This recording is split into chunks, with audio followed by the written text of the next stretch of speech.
Daqui 12 meses o mundo vai estar muito mais otimista, os investidores com muito mais apetite ao risco. Esse foi o grande insight que eu tirei do episódio 61 do Market Makers, no qual eu entrevistei um gestor de ações com mais de 30 anos de experiência e muito sucesso na Bolsa de Valores. Aí quando começa a ter essa desinflação, você tem todo esse efeito de você vai começar a ter surpresa positiva de earnings. Mas antes de falar desse insight, deixa eu me apresentar. Eu sou o Thiago Salomão, um dos fundadores do Market Makers. E se você gosta de conteúdo sobre mercado financeiro, ações ou economia, inscreva-se no canal e aperte o sininho que toda semana eu vou estar aqui trazendo um aprendizado novo sobre investimentos. No episódio 61 do Market Makers, eu entrevistei o meu xará de sobrenome, o gestor Gustavo Salomão, da Norte Asset. A Norte tem uns 3, 4 anos de existência, mas o Salomão já está no mercado há mais de 30 anos.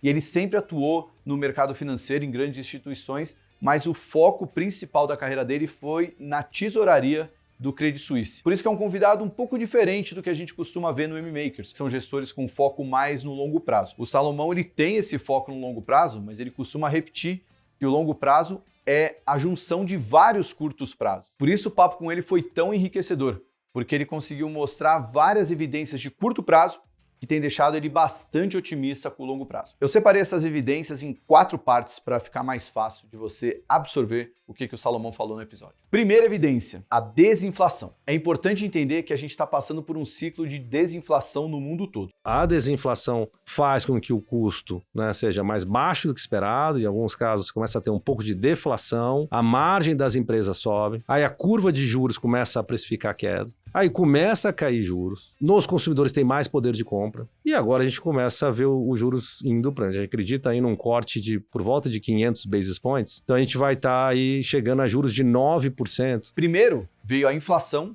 no período da pandemia, que todo mundo ficou em casa e teve um consumo muito maior de alguns itens, principalmente ligados à tecnologia, que não eram tão consumidos antes. Ao mesmo tempo, com todo mundo indo para casa, a produção desses itens começou a diminuir.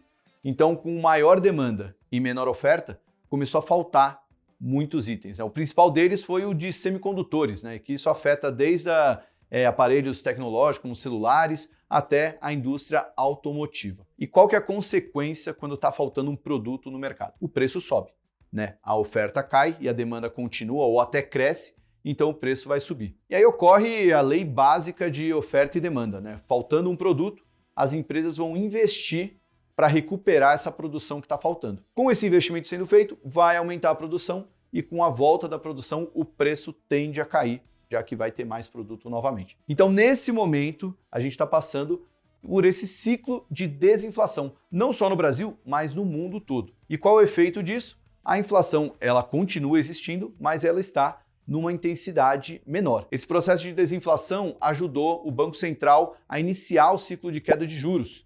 Aqui no Brasil, a Selic chegou durante a pandemia em 2% e depois subiu até 13,75%. É um patamar muito alto, tanto no relativo, em relação às outras economias do mundo, como também no absoluto. E agora, o Banco Central começou o que a gente espera ser um longo ciclo de cortes na Selic. Na última reunião de agosto, corte de 50 pontos base, levando a Selic para 13,25%.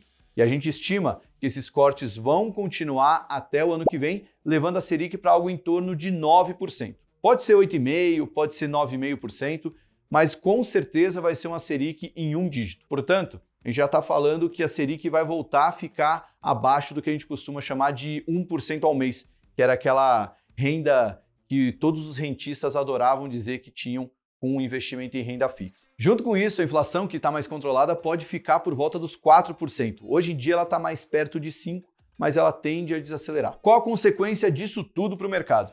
Vai ter maior apetite a risco. Com juros mais baixos, os investidores vão ter que procurar outras alternativas de investimento que rendam mais do que a tradicional taxa de juros, que você pode investir via CDBs ou produtos bancários. Aí eles vão ter que migrar para investimentos com algum risco maior, já que a taxa de juros está mais baixa. Segunda evidência, isso está dentro da própria indústria de fundos no Brasil. Tanto os fundos de ações quanto os fundos multimercados têm sofrido resgates absurdos nos últimos anos, por conta desse aumento da taxa de juros. A alocação de bolsa nos portfólios aqui no Brasil, em 10%, era 16%. 24 meses seguidos de resgate, 120 bi de resgate, isso em fundo de ações. Fundos multimercado foram 100 e alto. A gente teve, acho que, o primeiro inflow de multimercado esse mês agora. Quer dizer, o multimercado é um pouco diferente, né, dos fundos de ações, né, essa questão dos inflows e outflows, né, de resgates e aportes. Assim, a gente está começando a ver sinais de aumento de apetite a risco, né, de diminuição de resgate. Quando o juro está alto, o investidor não precisa se sofisticar. É só ele colocar num investimento de renda fixa que vai render para ele ali na faixa dos 13%, 14% ao ano, que era o patamar da taxa de juros. Isso, obviamente, é bruto, né? Não, a gente não considera inflação nem impostos, mas mesmo assim é um rendimento que deixa o rentista bem confortável. Com isso, foram 24 meses consecutivos de resgate nessas duas classes de investimentos, fundos de ações e fundos multimercados. Quando sai dinheiro dessas classes, não tem jeito. Um fundo de ação que está tomando resgate, ele às vezes tem que vender algumas ações que ele não queria para devolver esse dinheiro para o cotista, que a gente dá o nome de venda forçada, que é quando ele vende uma ação sem querer vender. Ele vende mais para atender o resgate do cotista e não porque os fundamentos pioraram. Esse resgate dos fundos ajudou a derrubar o preço das ações ao longo desses últimos anos. Com a queda dos juros, a tendência é que esse dinheiro volte para os fundos, ou pelo menos pare de sair, o que já vai ser excelente. A gente já viu um processo de inflexão no último mês, segundo os dados da Ambima, mas tem que monitorar sempre para ver se esse dinheiro de fato vai voltar para os fundos de ações. Mas se voltar, aí é mais um indício de que a gente pode ter um fluxo positivo para a Bolsa de Valores. E isso já junta com a terceira evidência, que é a subalocação nos investimentos em ações. O Salomão, meu xará, trouxe um dado mostrando que 10% da parcela dos fundos hoje está em ações. Na média, essa parcela é de 16%. E eu não estou falando que o pessoal vai investir que nem louco na bolsa. A única coisa é que você vai sair desses 10%, que é historicamente muito baixo, para um percentual mais alto. E você vai estar lá com juros abaixo de 2 dígitos. Está com desaceleração na economia assim, mundial, mas é uma desaceleração mais branda. Acho que daí tem um detalhe também que é importante. Você poderia estar cortando juros porque está numa desgraça, né? Porque você está numa depressão, né? Porque ferrou. Não é o caso, né? É por causa da inflação. Ou seja, só do dinheiro voltar para a média de 16%, já vai entrar uma bela grana no mercado de ações, né? E por que esse dinheiro vai voltar? Porque com a queda dos juros, os grandes fundos de previdência, fundos de pensão, os investidores institucionais, eles têm as suas metas de rentabilidade e têm que voltar os investimentos para algo mais arriscado, já que a renda fixa não vai mais fazer ele atingir as metas necessárias. A quarta evidência também está ligada aos juros, mas é lá nos Estados Unidos. Aqui o juro já começou a cair, mas nos Estados Unidos o Federal Reserve chegou ao que a gente espera ter sido a última alta de juros, levando a taxa para 5,5%. Estados Unidos, a gente também está num processo de desinflação, de desaceleração da economia. O Fed já fez a última alta de juros, né, 5,5%, né? A próxima reunião do Fed, né, FOMC, é daqui a 2 semanas. Eu acredito que vai ser manutenção, né? O Copom é acho que no mesmo dia, vai baixar a mais 50 bases, mas aí o Fed, em meados do ano que vem, por volta do segundo tri do ano que vem, vai começar a baixar juros. Não acredito que a taxa de juros dos Estados Unidos vai cair tão rápido quanto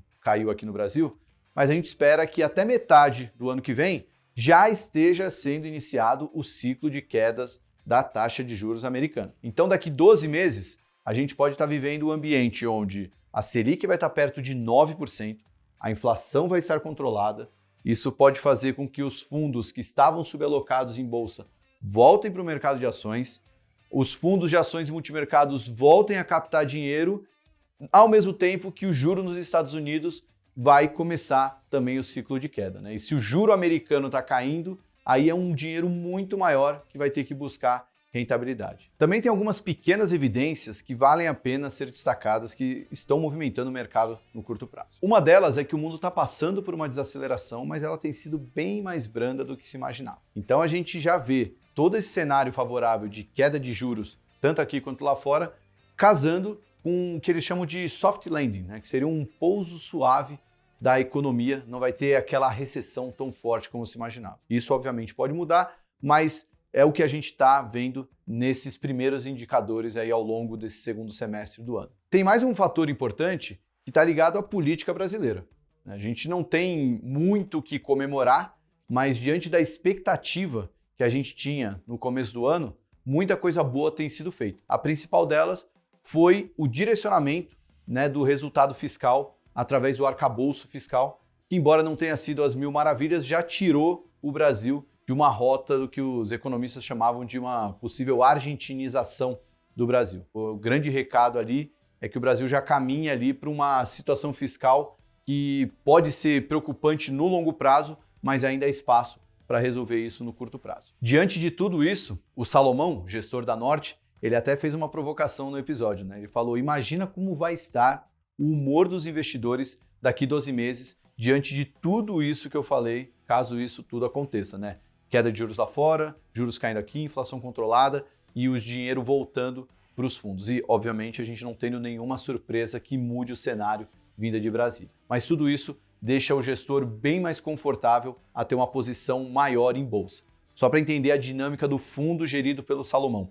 Ele costuma ter, em média, 70% da carteira comprada em ações. Quando ele está menos otimista, ele chega a ter menos que isso. No começo do ano, ele chegou a ter 40% comprado. Quando ele gravou o episódio com a gente, ele tinha 90% do portfólio comprado em ações. Ou seja, o gestor que olha para o longo prazo, mas opera bastante no curto prazo, disse que está bem otimista com o mercado, porque tem o que ele chama de um otimismo contratado para os próximos 12 meses. E você, também está otimista com a bolsa para os próximos meses? Me diz aí no comentário o que você está fazendo com a sua carteira, como é que você está vendo os investimentos, se você concorda com essa análise do meu xará Salomão. E se você gosta desse tipo de conteúdo, se inscreve no canal para receber toda semana um novo insight sobre investimentos. Eu me despeço aqui, tenham todos bons investimentos e até a próxima.